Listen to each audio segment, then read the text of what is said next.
Welcome to Ask MBA. Now guys, CAT examination के लिए exactly 10 days बचे हैं और मुझे पता है आप इंडिया की विन से बहुत ज्यादा खुश हैं। आप दिवाली वेकेशन सब चीजें मजे कर रहे हैं। So same enthusiasm CAT examination के लिए रखिए एंड टेक थिंग्स नाइसली। अब यहां पर मैंने 6 पॉइंटर्स लिखे हुए हैं for you guys to follow so that your examination go smoothly और एंड मोमेंट पे कोई हिकअप ना आए। तो पहला point, go easy on mocks but not on analysis. Now guys, जैसे ही कैट एग्जामिनेशन नजदीक आता है हम लोग को स्कूल कॉलेज से ही आदत होती है कि एंड मोमेंट पे ज्यादा से ज्यादा हमें पढ़ाई करनी है। गाइज अंडरस्टैंड, स्कूल और कॉलेज में आपको परसेंटेज के लिए पढ़ना था या ग्रेड्स के लिए जो परसेंटेज पे थे, सिलेबस होता था। अब आपके पास टॉपिक्स हैं, right? You cannot do anything in last 10 days if you have not done anything till now. तो प्लीज अपने आप पे ये जुल्म ना करें और अकल लगाएं कि ज्यादा मॉक्स ना दे। कई सारे लोग बोलते हैं कि अब मैं एंड पे भर भर के मॉक्स दूंगा। ये टाइम मॉक्स देने से ज्यादा अपने मॉक्स को एनालाइज करने का है। मैं ये नहीं कह रहा कि आप मॉक बिल्कुल ना दें। You attempt few mocks. For example 10 days है, मैं तो कहता हूं कि 4 से 5 मॉक ऑल्टरनेट डेज पे at the same time when your examination is there based on the hall ticket you have got. आप उस टाइम पे एग्जैक्टली एक मॉक दें।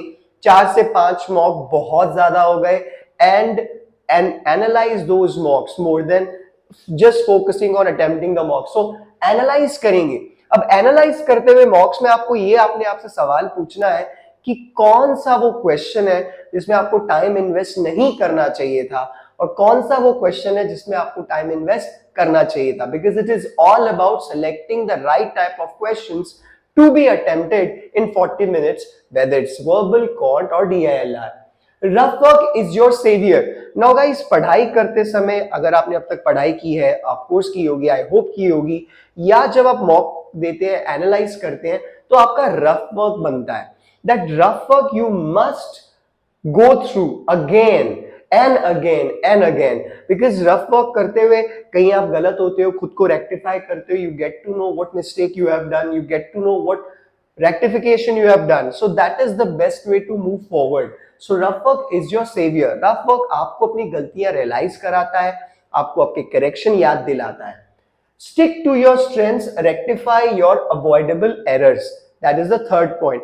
अब गाइस सिंपल सा फंडा है कि एंड मोमेंट पे मैं आपको ये नहीं बोलूंगा कि कुछ नया करो। अचानक से आप कोई नया टॉपिक करने की कोशिश करोगे, that won't be helping you. क्यों? क्योंकि नया टॉपिक करने के लिए आपको उसमें टाइम इन्वेस्ट करना पड़ेगा और वो टाइम आप उन क्वेश्चंस पे या उन टॉपिक्स पे इन्वेस्ट करेंगे तो ज्यादा बेहतर है जो आपकी स्ट्रेंथ है। क्योंकि कैट एग्जामिनेशन आपको जज करता है एक्यूरेसी पे, नॉट क्वांटिटी। अगर आप कैट एग्जाम प्रिपेयर कर रहे हैं तो आप ये बात अब तक जान चुके होंगे। So stick to your strengths, do not try to do anything new, anything out of the box, keep things simple, have a set target, sleep well, stay calm and stay away from last minute magic tips. Now guys, YouTube भरा पड़ा हुआ है कि आखिरी के एक हफ्ते में ये चीज कर लो, 2 दिन में ये चीज कर लो। अचानक से टाइटल भी आएंगे 1 वीक 99 परसेंटाइल, 3 डेज 99 परसेंटाइल। मुझे समझ में नहीं आता कि ये अगर मैजिकल टिप्स जो थे तो ये पहले क्यों नहीं देते थे। अगर 3 दिन में 99 परसेंटाइल आ सकता है या 10 दिन में 99 परसेंटाइल आ सकता है तो ये मैजिकल चीज ये लोग पहले क्यों नहीं दे देते। Why they are waiting for the last 3 days और 10 days? It is nothing but fake. Do not do that. So have a set target. आपके पास एक सेट टारगेट होना चाहिए कि यार वर्बल में मेरे स्ट्रेंथ के मुताबिक मैं इतने क्वेश्चन राइट निकालूंगा। फॉर एग्जाम्पल 24 में से 8 से 10 क्वेश्चन वर्बल में निकल जाए एक्यूरेसी के साथ, सही है। 6 से 7 क्वेश्चन क्वांट में निकल जाए आउट ऑफ 22 और 6 से 7 क्वेश्चन या 5 क्वेश्चन डीएलआर में निकल जाए। इतने right question in each section will give you a respectable score in CAT exam.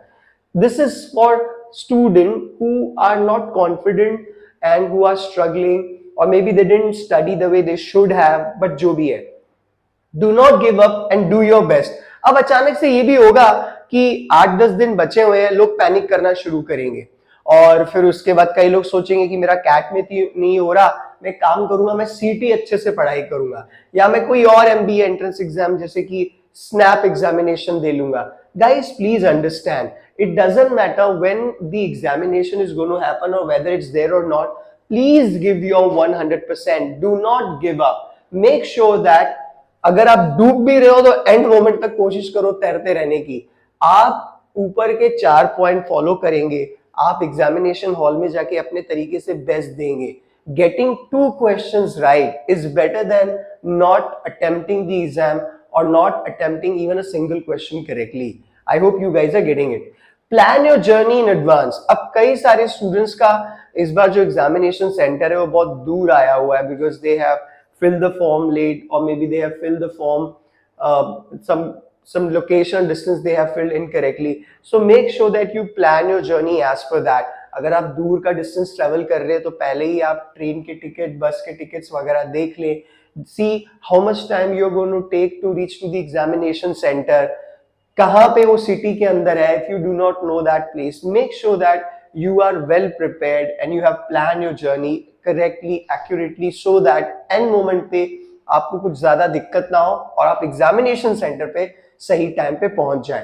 Please follow these 6 tips guys and trust me, you are going to do great. I hope and I wish that your strengths are going to be there in the examination, and very best of luck for the upcoming CAT exam.